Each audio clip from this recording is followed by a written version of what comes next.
ሰላም ጤና ይስጥልን። እንዴት አላችሁ የተከበራችሁ አድማጭ ተመልካቾቻችን? የስፖርት ባለታሪኮቹ ፕሮግራማችን ተጀምሯል። ዛሬ አሰልጣኝ ዘማሪያም ወልደ ጊዮርጊስ ከኛ ጋር ቆይታ ያደርጋል። ስቱዲዮአችን ተገኝቷል። በ2008 ዓመተ ምህረት ፋሲል ከነማ ወደ ኢትዮጵያ ፕሪሚየር ሊግ ሲያድግ ክለቡን ወደ ፕሪሚየር ሊጉ ያሳደገ በክለቡ ውስጥ ከምንጊዜም ታሪካዊ ሰዎች መካከል አንደኛው ነው። ከፋሲል ከወጣ በኋላም በርከት ያሉ ክለቦችን አሰልጥኗል። ወልዲያ፣ ወልዋሎ፣ ጅማ አባጅፋር፣ ለገጣፎ፣ ሻሸመኔ ከነዚህ መካከል ይጠቀሳሉ። ስለ አሰልጣኝነት ህይወቱ እናነሳለን። ወደ ኋላ መለስ ብለንም እግር ኳስ ህይወቱ ከተጫዋችነት ጀምሮ የነበረውን ሂደት ቀጣይ ስላሉት ሀሳቦችም የምናነሳ ይሆናል። አብራችሁ እንድትቆዩ ነው በአክብሮት የምንጋብዘው። የዚህ ፕሮግራም አጋራችን ደግሞ ኢትዮ ቴሌኮም ነው። መልእክቱን ሰምተን እንመለስና ቀጥታ ወደ ፕሮግራማችን እናልፋለን። በድጋሚ አብራችሁን ቆዩ። ባዞ መኮንን ከመላው የስቱዲዮ ባለሙያዎች ጋር በጋራ በመሆን ፕሮግራሙን ወደ እናንተ አደርሳለሁ።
ቴሌብር ከወዳጅ ዘመድ የጎደለንን ጠይቀን አፍታም ሳንቆይ ወዲያውኑ ስንቀበል እንዲህ ነን። ቴሌብር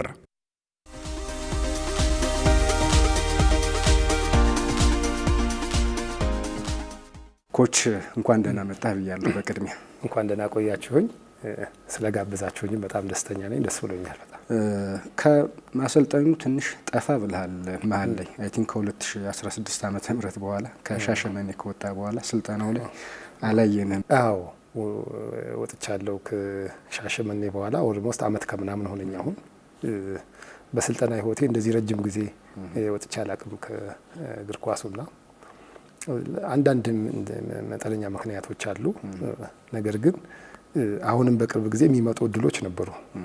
በተለይ በዚህ ባለፉት 2 አመታት ከዚህ ከሻሸመኔና ለገጣፎ ጋር ለምሳሌ ለገጣፎን ስረከበው በአንደኛው ዙር 3 ነጥብ ይዞ ነው የጨረሰው። ማንም አሰልጣኝ አይረከበውም ይሄንን እንትን። ግን ምንድነው እኔ እዛ ውስጥ ገብተህ በዚህ ውስጥስ ምን መስራት ይቻላል የሚሉ አዳዲስ እንትኖችን ለመሞከር ነው። ሻሸመኔንም እንዲሁ ስረከበው 1 ነጥብ ነበረው። ነገር ግን 20 ምናምን ነጥብ ሄዶ በ3 ነጥብ ልዩነት ነው ከሊጉ የወረዱትና በተመሳሳይ እንደዚህ አይነት እድሎች አሁን እየመጡ ነበረ። ግን መልሰህ እዛ ላይ መስራት ዝም ብሎ የስልጠና እንትንህንም ልክ አይደለም በሚል አንዳንዶቹ በየጊዜው ልክ ስለማይሆኑ ትንሽ ማስተዋል ይፈልጋልና ከዛ አንጻር ነው አንዳንዶቹን እርግጥ። ነገር ግን ሻል ያሉ ቡድኖች ግን ከመጡ የመስራት ተረስቷል። 2 ጊዜ በዚህ በረፍት ጊዜዎች ስልጠናውን አየሁትና ይሄኛው ቀዝቀዝ ያለ ሲመስል ወደ ውጭ ሄጄ 2 ጊዜ ስልጠናዎች ወስጃለሁ።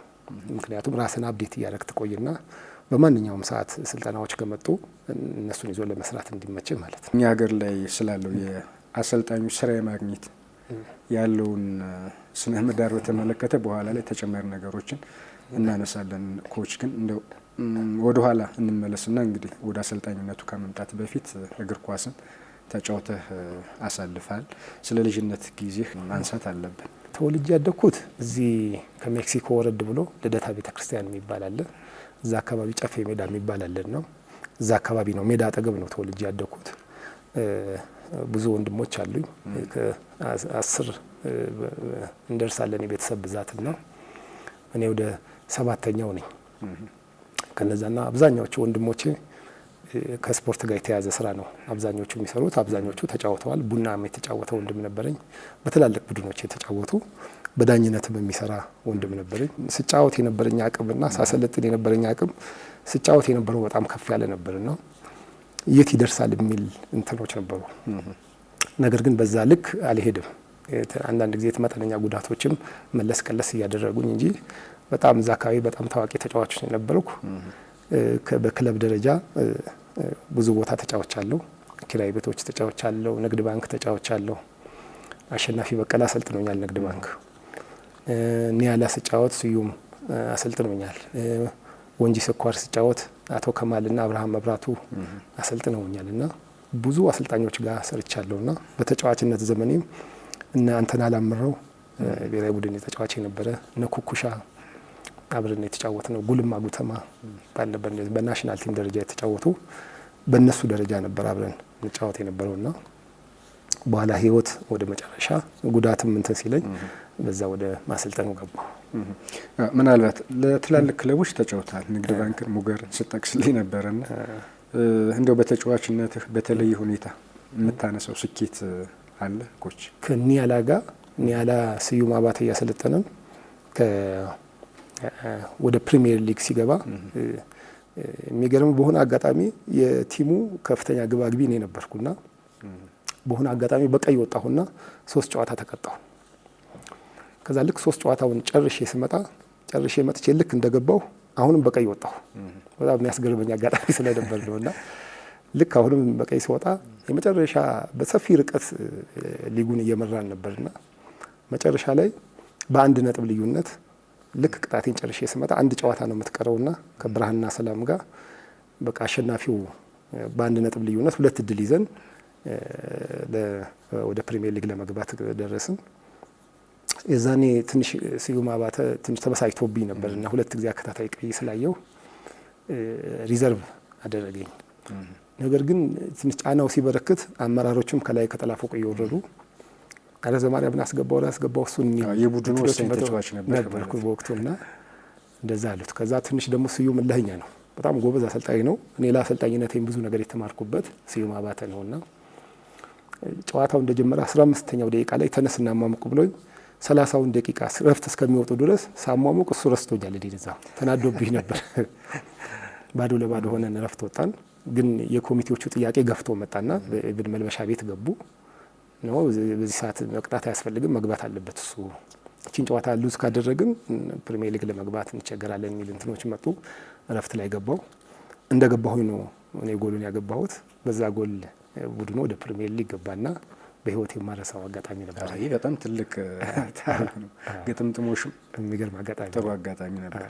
በጨረፍታም ቢሆን ተጫውተህ ስላለፍክባቸው ክለቦች ስለ ስኬቶችን ለማንሳት ሞክረናል። በታላላቅ አሰልጣኞች የመሰልጠን እድሉም ነበረ። አሸናፊ በቀለን፣ አስራት አባተን፣ ጋሽ ከማለን ሐዋሳ ስታነሳልኝ ነበርና አብርሃም መብራቱ ምናልባት ወደ አሰልጣኝነት ሙያው ያንተ የአሰልጣኝነት ህይወት ላይ ትልቅ ተጽዕኖ ያሳደረው አሰልጣኝ ማን ሊሆን ይችላል? ትልቁ ስዩም አባተ ነው እና ብዙ ጊዜ እኔ የምሰራቸው ቲሞችንም ከሱ ነው። አንዳንድ ጊዜ ከጉብዝና ብቻ ሳይሆን እኔ በኋላ ለአሰልጣኝነት ህይወቴ እንትን ያለኝ በተፈጥሮ እንዲህ ማነጻጸር ነገሮችን እወዳለሁና አንዳንድ ጊዜ በጣም ጎበዝ አሰልጣኝ ከሆነው የምትወስዳቸው ነገሮች አሉ። የሆነ ቦታ ደግሞ ክፍተት አለ ብለህ የምታስበው ነገር ላይ ደግሞ ወደፊት እኔ አሰልጣኝ ሲሆን ያንን ላለማድረግ ተጫዋቹ ምን ይወድ ነበረ፣ ምን አይስማማውም ነበር የሚለውን ነገሮች እለያቸው ነበር እንደዚህና አብዛኛውን ነገር ከሱ በወስድም ከሌሎቹም ደግሞ አንዳንድ ጊዜ ከፌለሪቲም ትማራለህ አይደለም፣ ከነዛም አንዳንድ ነገሮች ወስድ ነበርና በኋላ ልክ ወደ አሰልጣኝነት ስመጣ ብዙ አልተቸገርኩም። በሄድኩበት ቲም በተጫዋቾች ፍጹም ተቀባይነት አለኝ። ፍጹም የሆነ ተቀባይነት አለኝ ተጫዋቾችና በፊት እንትን ስል የወሰድኩት ነገር ለካ ትክክል ነበርና ስለዚህ ለነሱ የሚሆን አፕሮች አለኝ። በጣም ለስላሳ ነኝ፣ በጣም ደግሞ ቁጡ ነኝ። ወደ ፋሲል ከመሄድ በፊት ያው መቼስ አሰልጣኝ ዘማሪያም ወልደ ጊዮርጊስ ማን ነው የሚለው በትልቅ ደረጃ የተገለጠው ፋሲል ከነማ ቤት እንደነበረ በእርግጠኝነት መናገር ይቻላል። ግን ከዛ በፊት ስላለፍክበት የስልጠና መንገድ ከዛ በፊት ወረዳ ልደታ ክፍለ ከተማ የሚባል ወረዳ 4 የሚባል ቡድን ነበር ነው እየተጫወትኩ ነው ማሰለጥነው የነበረው። 1 አመት ነው። ከዛ ፋሲል ከመሄዴ በፊት 1 አመት ነው ያሰለጠንኩት። ስለዚህ ይሄ ቡድን በከፍተኛ ዲቪዥን በአዲስ አበባ ይወዳደር ነበርና በዛው አመት የአዲስ አበባ ከፍተኛ ዲቪዥን ቻምፒዮን አደረኩ። ሻምፒዮን ሲሆን ከዛ ወደ ብሔራዊ ሊግ ለመግባት ድሬዳዋ ላይ ውድድር ይካሄድ ነበርና ይሄን የወረዳ ቡድን ስፖንሰር ምናምን የለውም፣ ብዙ የገንዘብ ችግሮች ነበሩና ኮካኮላ ሰፈራችን ስለነበረ ፋብሪካው ላይ ሄደን ስንጠይቅ የተወሰነ ገንዘብ ሰጠን። ያቺን ገንዘብ ይዘን ድሬዳዋ ሄድን። በ98 ዓመተ ምህረት ማለት ነው። ወደ ብሔራዊ ሊግ ገባን።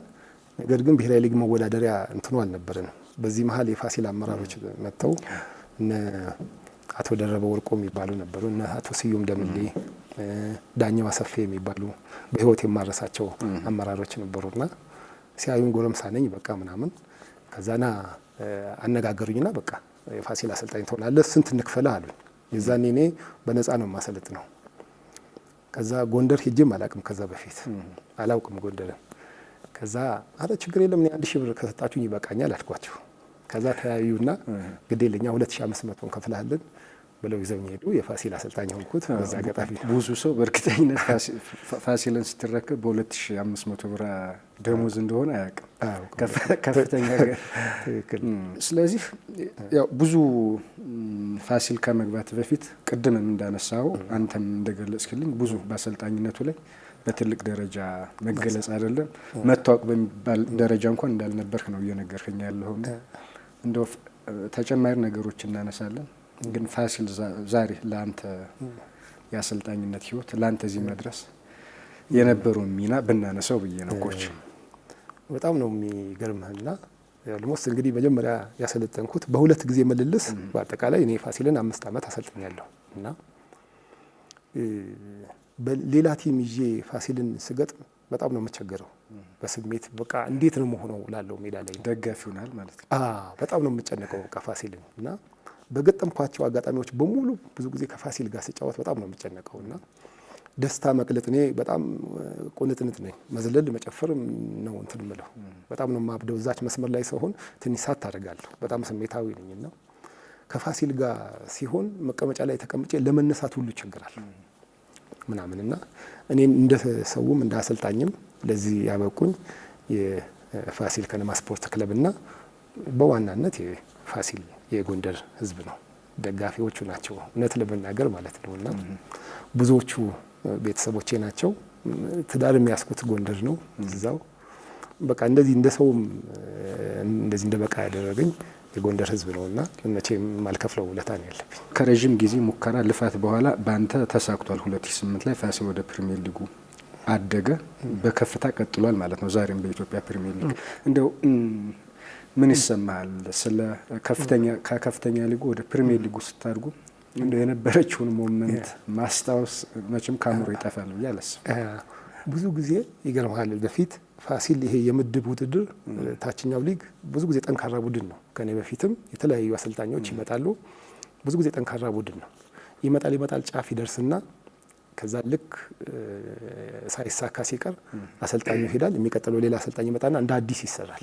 እኔም የአሰልጣኝነት ህይወቴ እንደዚህ ነበር። አጋጣሚ ታችኛው ሊግ በሰራውባቸው ጊዜዎች ሁሉ በፊት የዞን ውድድር ነው። በዞን ይደረግና ከየዞኑ አንደኛና ሁለተኛ አንድ የተመረጠ ከተማ ላይ ሆነው ነው ውድድር የሚያደርጉት። 5 ዓመት ነው 6 ዓመት መደዳውን በተወዳደርኩባቸው በሙሉ ከየምድቡ አንደኛ ነው። 2005 አዳማ ነበርኩ። ስመጣ ባህር ዳር ነው የገባሁትና 2006 ባህር ዳር እንደዚሁ የምድቡ ውድድር አንድም ጨዋታ ሳይሸነፍ ቡድኑ የምድቡ አንደኛ እኛ ሆነን ፋሲል ሁለተኛ ሆነው አለፍ ነው። ጥሎ ማለፍ ላይ ግን በወልቂጤ የተሸነፍን 1-0 ነው።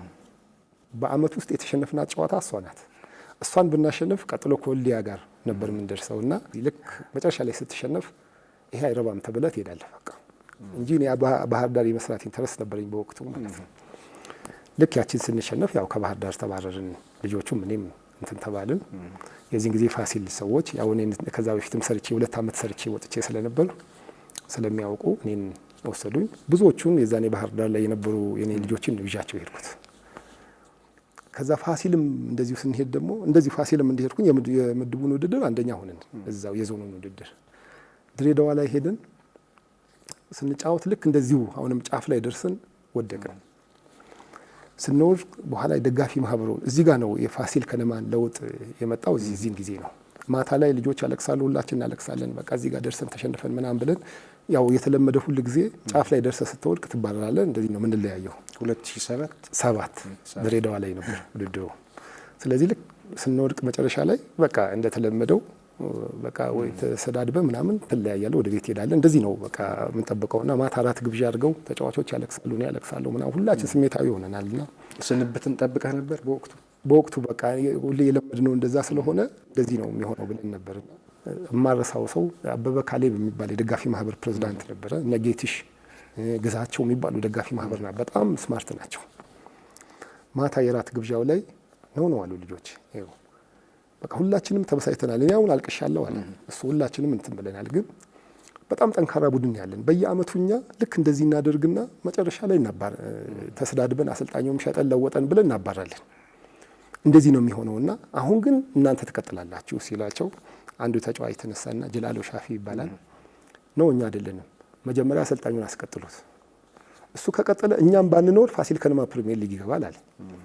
እውነት ለመናገር ልጁም አልሄደም። የዛን ጊዜ አውስኮድ የተሻለ ብር ከፈለውና ሄደ ወደ አውስኮድ። አንተን አስቀጥሎ እሱ እኔ ቀጥዬ እሱ ልጁ ሄደ እዛ።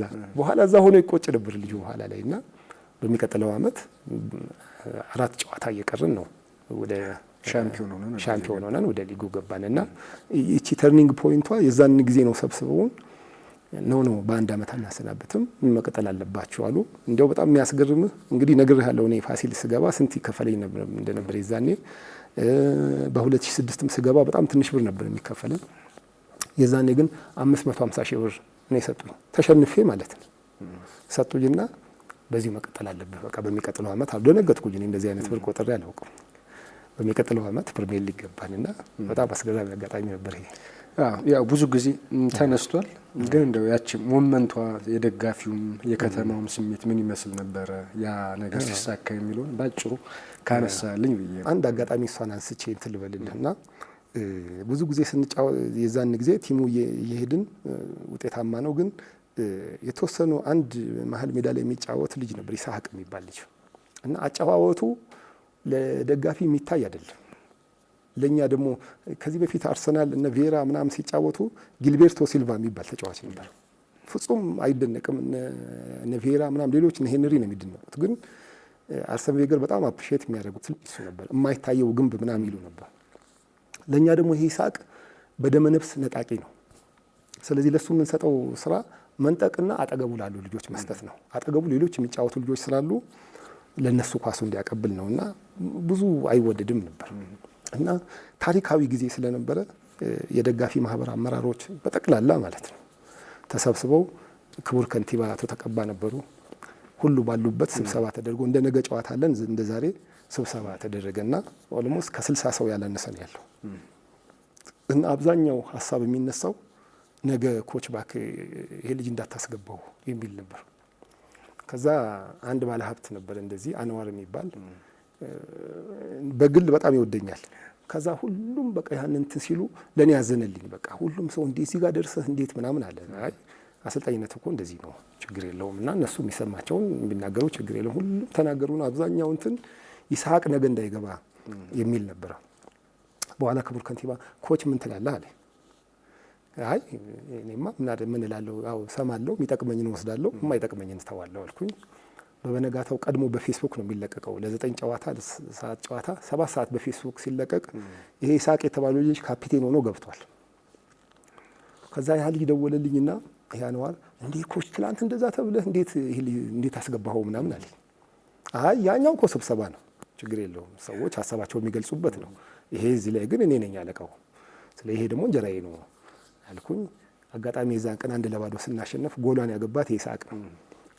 በጣም የሚያስገርመው አጋጣሚ የምነግርህ ዛኔ ማታ ከተማው ላይ ታክሲዎች በቃ ጎንደር ድብልቅልቅ ብላ ነበር።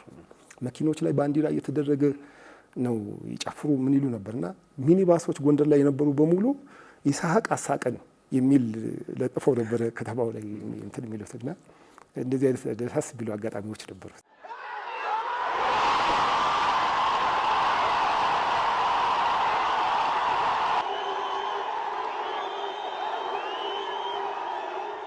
ሲከፈልህ የነበረ የመጀመሪያ ደሞዝህ 2500 ብር ነው። ቅድም ነገረኛል። በኋላ ግን ምናልባት ፋሲል ቤት ላይ ሀብታም ሆነ ወጣሃል ማለት እንችላለን። ብዙ ሽልማቶችም ስለነበሩ ማለት ነው። እውነት ነው። እኔ አንድ ጊዜ ታስታውስ እንደሆነ ትንሽ ኪንታሮት ያመኝ ነበር፣ አስቸገረኝ በጣም እና በአመቱ እንደው ሕክምና ሄድክበት? በአመቱ ሄድኩኝ እና ሜዳ ላይ ቆሜ ዝም ብሎ ይሄ እግሬ ሲፋተግ ትንሽ ደም ብሊድ እያደረገ ያስቸግረኝ ነበር እና ተጫዋቾች ናቸው ሜዳ ላይ ስቆም መጥተው በጃኬት ይሸፍኑኛል እና በጣም ከባድ ጊዜ ነበር በህይወቴ ማለት ነው። እና የዛኔ ውጭ ሄጄ እንድታከም አደረጉ። የስታዲየም ገቢ ሙሉ እንዲሰጠው ተባለ። ክቡር ከንቲባ አቶ ተቀባ ነበሩ። በየቢሮዎቹ ፋይናንስ ቢሮ፣ የተለያየ ቢሮዎች በሙሉ እንዲያዋጡ ተደረገ። ባለሀብቱ በል የጎንደር ህዝብ በህይወቴ ማለት ለኑሮ መሰረት የጣልኩት የዛኔ ነው። ለህክምና 1 ሚሊዮን በአግባቡ 1.23 ላወጣ እችላለሁ። እኔ ግን ከ5 ሚሊዮን ያላነሰ ገንዘብ ነው ሰጥተው የሄድኩትና ምን ትፈልጋለህ? እንደዚህ አይነት ክብር እኮ የለም። የተከበራችሁ አድማጭ ተመልካቾቻችን እየተከታተላችሁት የምትገኙት የስፖርት ባለታሪኮቹ ፕሮግራማችን ነው። እንግዲህ ዛሬ አሰልጣኝ ዘማሪያም ወልደ ጊዮርጊስ ከኛ ጋር ቆይታ እያደረገ ነው የሚገኘው። ቆይታችን አሁንም ይቀጥላል። ኢትዮ ቴሌኮም የዚህ ፕሮግራም አጋራችን ነው። መልእክቱን ሰምተን እንመለስ።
በቴሌብር ከወዳጅ ዘመድ የጎደለንን ጠይቀን አፍታም ሳንቆይ ወዲያውኑ ስንቀበል እንዲህ ነን። ቴሌብር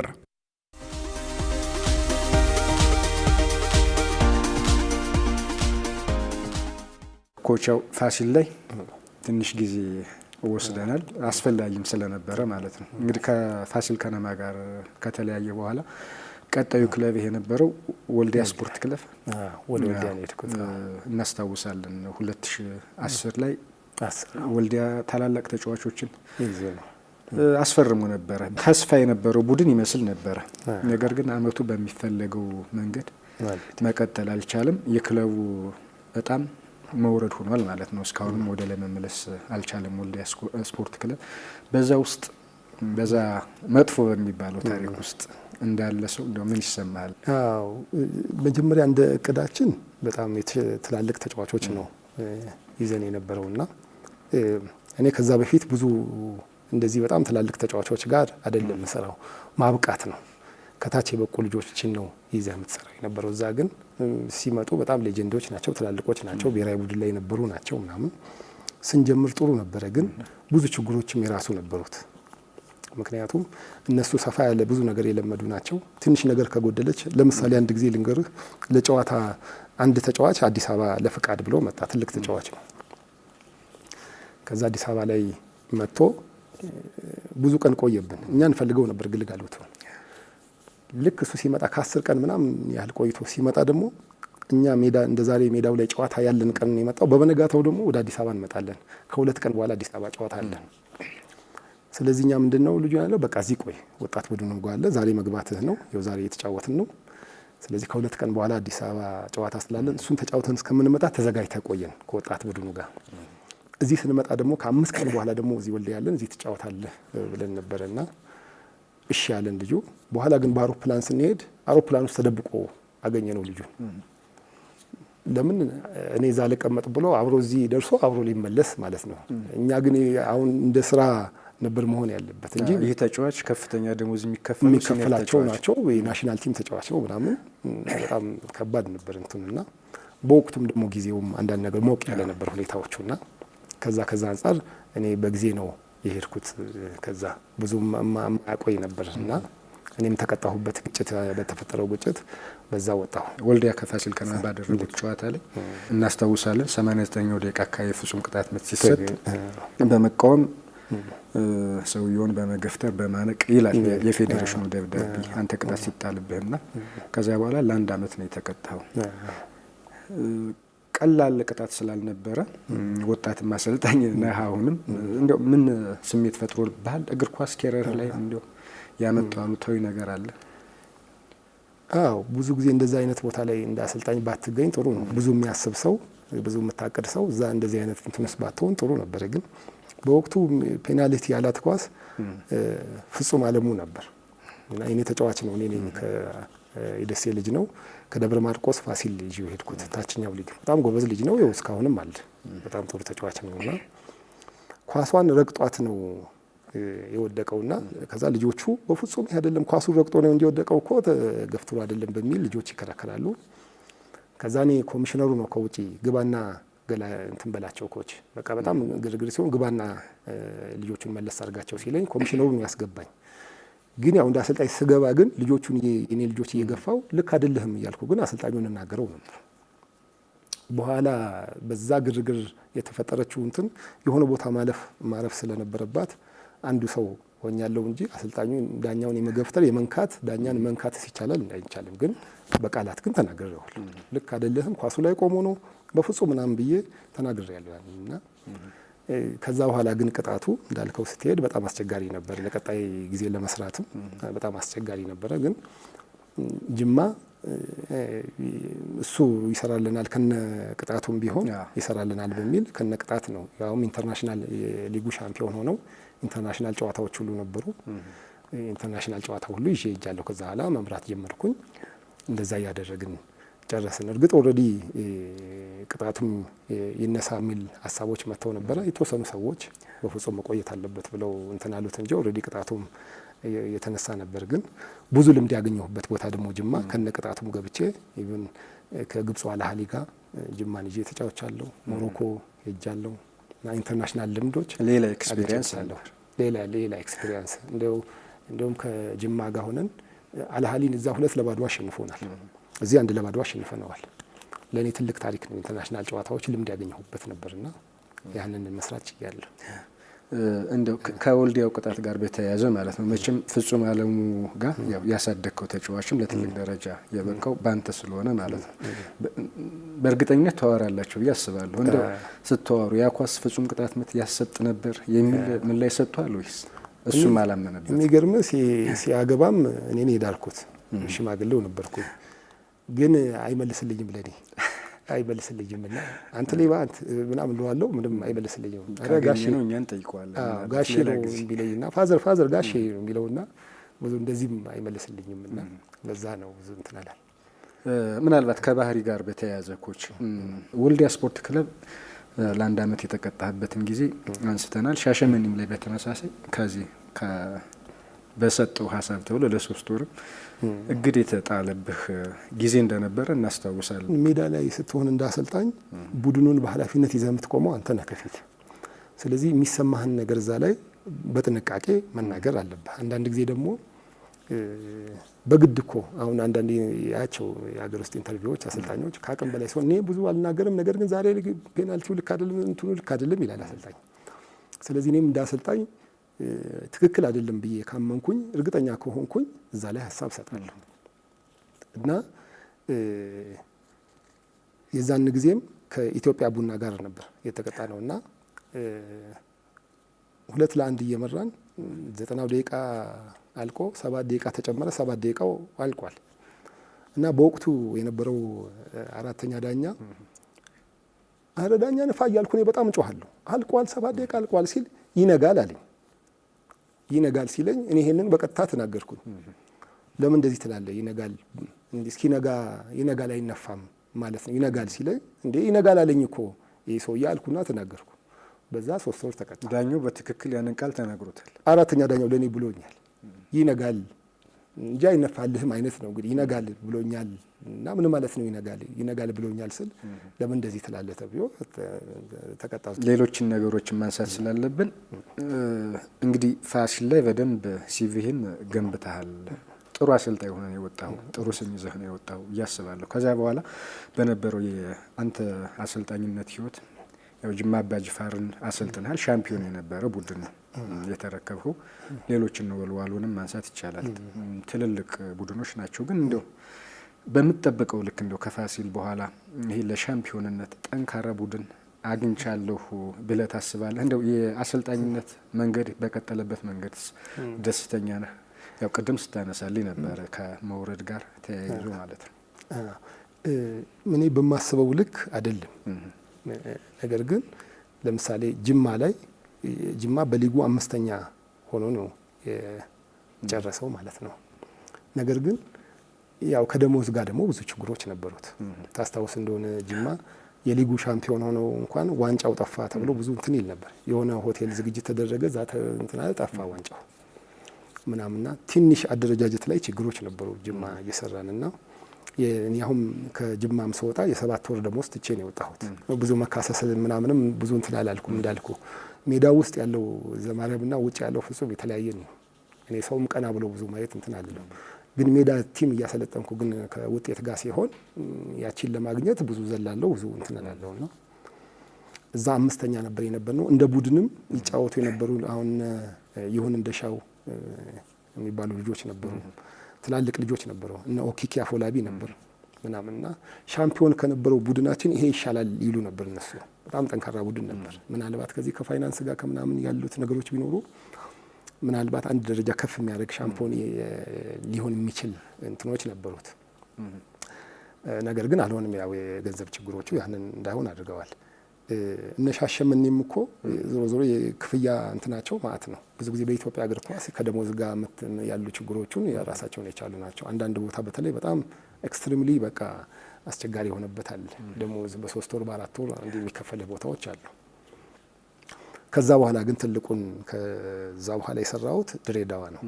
እንደውም የረጅም ጊዜ ኮንትራት ነበር ወሰድከው? ያ አዲግራት ሄድኩና ጥቅምት 24 አዲግራት ስገባ ጦርነቱ የተጀመረበት ቀን 24 ማታ 1 ሰዓት ገባሁ። እንደገባሁ ተዘጋ። ከዛ ቆይቼ ከወር ከ15 ቀን በኋላ የመጀመሪያ ዙር ሲያልቅ መጣን። እድል አገኘን። በውራል በምናምን አድርገን እንደመጣሁ ድሬዳዋ ገባሁና የመጀመሪያ ግማሽ ሲዝን ነው። ላለመውረድ በጣም ተቸግረው ነበረ። ገብቼ የሰራሁትን ስራ ሲያዩ በጣም ነው ደስ ያላቸው። ስለዚህ ረጅም ኮንትራት ይዘን የ3 ዓመት ኮንትራት ይዤ ምናልባት በሊጉ 1ኛ 2ኛ ተከፋይ ነበርኩ። ነገሩ በሰራሁባቸው ጊዜዎች እንደዚህ ነበርኩ። 1ኛ 2ኛ 3ኛ ከፍተኛ ተከፋዮች ውስጥ ሆኜ ነበር እድሜ ለፋሲል። አሁን ይሄ እግር ኳሱ ምን ሆነ መሰለ፣ እንደ ድሮ አይደለም። አሁን ብዙ ገንዘቦች የሚፈሱበት ነው እግር ኳሱ። ብዙ አይኖች አሉበት፣ ብዙ ተጠቃሚዎች አሉ እግር ኳሱ ላይ ከውጪ። በፊት ደላላ ነበር የሚባሉት፣ አሁን እንኳን ህጋዊ የሆነው ኤጀንቶች እየተባሉ የሚሰሩ አሉ። በዛን ወቅት አጠራር ደላላ ነው የሚባለው። እንደዚህ አይነት ስራ የሚሰራ ልጅ ነበርና አንድ ተጫዋች አስገባልኝ ምናምን ይለኛል። ኦልሬዲ እኔ አልችልም። እዛ ነበረ ዝውውር ላይ ነን። ኮሚቴዎች አሉ አብረውኝ የሚሰሩ ልጆቹን ታስቀምጥና አብረው የሚሰሩ አመራሮች አሉ። ያን ታቀርባለህ፣ አመራሩ ይነጋገራል። በኋላ እንደዚህ ያደረግን በኋላ ይሄ ልጅ አጋጣሚ እንደዚህ ያለኝ ደላላ ሄደ ወደ ውጪ። ከዛ አጋጣሚ ደግሞ እሱ አስገባልኝ ያለው ልጅ በቀጥታ መጥቶ ገባ። በኋላ ስንቆይ አንተ ጋር ልጁ ገባ። ሲገባ ልጁ የጎንደር ልጅ ነው፣ የፋሲል ተጫዋች ነው። ከልጅነት ያሳደኩት ነው። ደላላውን ትተነው ስሙን ብናስታውሰው ችግር የለውም። ደላላውን ሳይሆን አንተ ጋር የገባውን ተጫዋች ልጁ መጣባቸው ሙሉ ይባላል እና በልጅነቱን ያሳደኩት ነው። በኋላ ይሄ ልጅ ውጭ ሄዶ ሲያይ መጣባቸው ገብቷል ድሬዳዋ የሚል ሲያይ እኔ እንዴት ያስገባልኝ ብዬው ራሱ ያስገባዋል የሚል ያልሆነ አመለካከት ያዘን ነው። የሆነ ጊዜ ታስታውስ እንደሆነ ይሄ ቤቲንግ የሚባል ጨዋታ እንትን አንድ የቡና ተጫዋች ቤቲንግ ሲጫወት ምናምን የሚል ነገር መጣ። በጣም ፌስቡክ የሚጽፍ ነው ይሄ ልጅ። በፌስቡክ የኢትዮጵያ ተጫዋቾች እኮ ቤቲንግ ይጫወታሉና ቤቲንግ ይዟቸው የሚሄደው ዘማሪያም ነው አለ አሰልጣኝ ዘማሪያም ነው አለ እና ከዛ በጣም ነው ያዘብኩበት። እሱ ስላልተቀበልኸው ቂም ይዟል በዛ ልጅ ያላስገባል ልጅም በሚል ማለት ነውና ቆየና በሁለተኛው ደግሞ የሆነ ጊዜ መከላከያ አካባቢ ስም ባላነሳ ደስ ይለኛል የሆኑ ልጆች ሺሻ ቤት ተያዙ ተባለ ተጫዋቾች። ከዛ አሁንም በዛ በሚጽፈው የኢትዮጵያ ተጫዋቾች እኮ ሺሻ ቤት ነው የሚውሉት ምናምን እዛም ይዟቸው የሚሄደው አሰልጣኝ ዘማሪያም ነው አለ።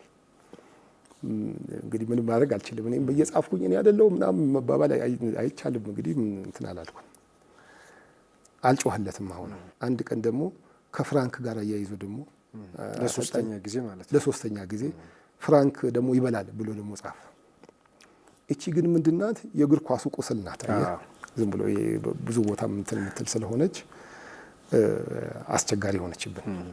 በቃ ከዛ ፍጹም በቃ እንትን አለ በቃ ታመሰ ምናምን ከተወሰነ ከአንድ ሳምንት በኋላ ወዲያው ይጽፋል። ከዛ ደግሞ ምን ያደርጋል መሰለ 1 2 3 ሰዎች ከዚህ በፊት ስማቸው እንደዚህ ያደርጋሉ ብሎ የሚነሱ አሰልጣኞችን ያደርግና አራተኛ እኔን ያስገባኛል ተአማኒ ለማድረግ እከሌ ኢትዮጵያ ውስጥ እንትን ይላሉና አራተኛ እኔን ያስገባኝና አራቱ እኮ ፍራንክ ይወስዳሉ ምናምን እያለ በቃ በየፌስቡክ ይጽፉብኛል።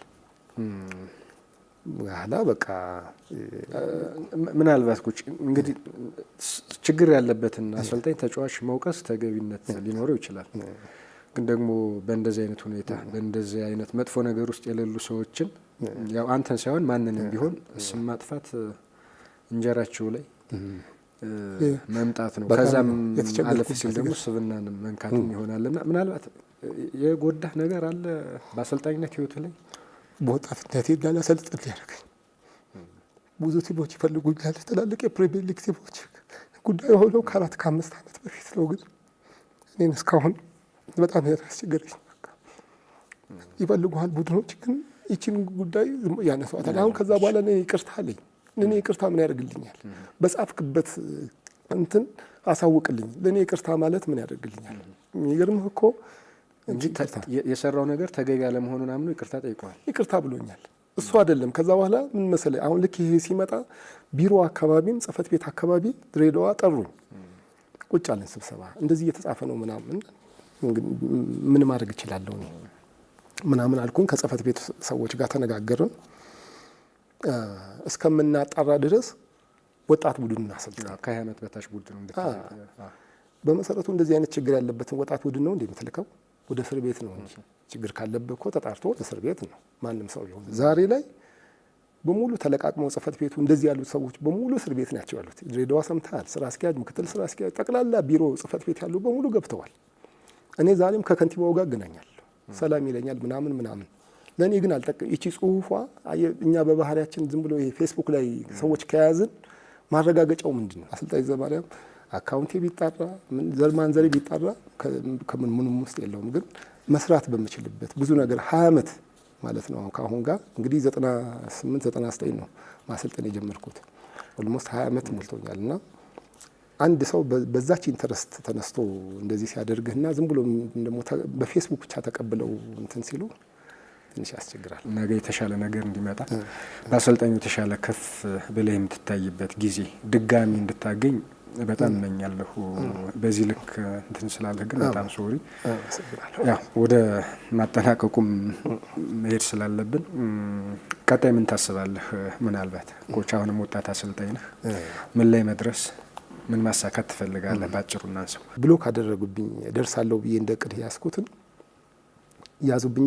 እኔ እስካሁን ድረስ ናሽናል ቲም ላይ መድረስ ነበረብኝ ብዬ ነበር የማስበውና ትንሽ ያዝ አደረገብኝ። ይሄ ጉዳይ እንግዲህ 4 ዓመት 5 ዓመት በፊት የተባለ ነው። ከዛ በኋላ እኮ ክለብ እየሰራሁ ነው። ለገጣፎም ሰርቻለሁ፣ ሻሸመኔም ሰርቻለሁ። ግን እኔ በእኔ ልክ እኔ በምፈልገው ልክ አልነበረም የምሰራው። ታች ሰርቼ ጎንበስ ብዬ ከእንደገና ለመነሳት ብዬ ነው ወርጄ ከእንደገና የምሰራ ያለሁት እንጂ የሻምፒዮን ሜንታሊቲ ነው በተፈጥሮ አለኝ ብዬ የማስበው ነው። እና በጣም ሩቅ ነው የማስበው። እና አሁንም ሁሉ ነገር እኮ ያው የጊዜ ጉዳይ ነው እንጂ ምንም ጥርጥር የለውም። በእርግጠኝነት ደግሞ ይመጣል። የጊዜ ጉዳይ ነው። ግን ስሜታዊ ያደርጋል። ልጆች አሉኝ፣ ቤተሰብ አለኝ። ይሄ ልጅ ሲጽፍ ቤተሰቦቼን እንዴት ልጆቼን እንደሚያሸማቀቅ ልነግርህ አልችልም። እና ብዙ እንትን ነበረው። ደግነቱ እኔ ባለቤቴ የህግ ባለሙያ ናት። በህግ እስከ ጫፍ ሄጄ ነው የ3 አመት ኮንትራት ያለኝን ገንዘብ እኔ ችግር ካለብኝ የ3 አመት ገንዘቤን በኪሴ ይዤ ነው ቁጭ ያልኩት። ማንም ሰው መቶ ሊጠይቀኝ አይችልም። ምክንያቱም ከስወጣም ችግር ካለብህ ተይዘህ ምናምን ነው። ነገር ግን ደሞዜን ወስጄ የፊርማ ገንዘቤን ትቼ ይዤ ነው ምንም እንትን ያለ የለም። ግን ሳይኮሎጂካሊና በሰዎች አይምሮ ላይ በጣም እኔ ደግነቱ ተጫዋቾች በሙሉ ያውቁኛል። ዝም ብሎ ይሄ ያው አንባቢው የሆነው አንባቢ ቦታ ላይ ነው የጎዳኝና አይምሮዬን ነው የጎዳኝ እንጂ ልጆች ያውቁታል ተጫዋቾች። ኮች ለነበረን ጊዜ በጣም ነው የማመሰግነው። ወደ መጨረሻው አካባቢ ያው ስሜትህን የሚነካ ነገር አነሳን። መጥፎ ሰዎችን ጠቅሰን ሊሆን ይችላል፣ ግን ደግሞ በአንተ የእግር ኳስ ህይወት መልካሙን ደግሞ ያደረጉ ዛሬ ላይ ከሆነ እንድትገኝ ያደረጉልህ ሰዎች ይኖራሉና በምስጋና እንጨርስ ብዬ ነው። ምናልባት ምንድነው እንደዚህ ሆንኩት እኔ ያደግኩትም 10 አመት እንግዲህ 20 አመት ሳሰለጥን 10ውን አመት እዛው አማራ ክልል ነው የነበርኩት። ፋሲል ላይ 5 አመት፣ 4 አመት ባህር ዳር፣ 1 አመት ባልጨርሰውም ወልዲያ ናቸው ያሉትና ኦልሞስት 10 አመት ገደማ እዛ ስላለው ያሳደገኝ ህብረተሰብ ያሳደጉኝ ደጋፊዎች ያሉበት ቦታ ስለሆነ እኔን በደንብ ስለሚያውቁኝ የልጄ ክርስትና እናቶች ክርስትና አባቶች ያሉበት ቦታ ነው። በተለይ ጎንደር፣ ባህር ዳርም ብዙ ወዳጆች ያሉኝ ቦታ ነው። ለዛ ነው ትንሽ ስሜታዊ የሆንኩት ወደዛ እንጂ እንዲሁ የትም ቦታ ገብቼ ይሄንን መግለጫ ተናግሬም አላውቅም።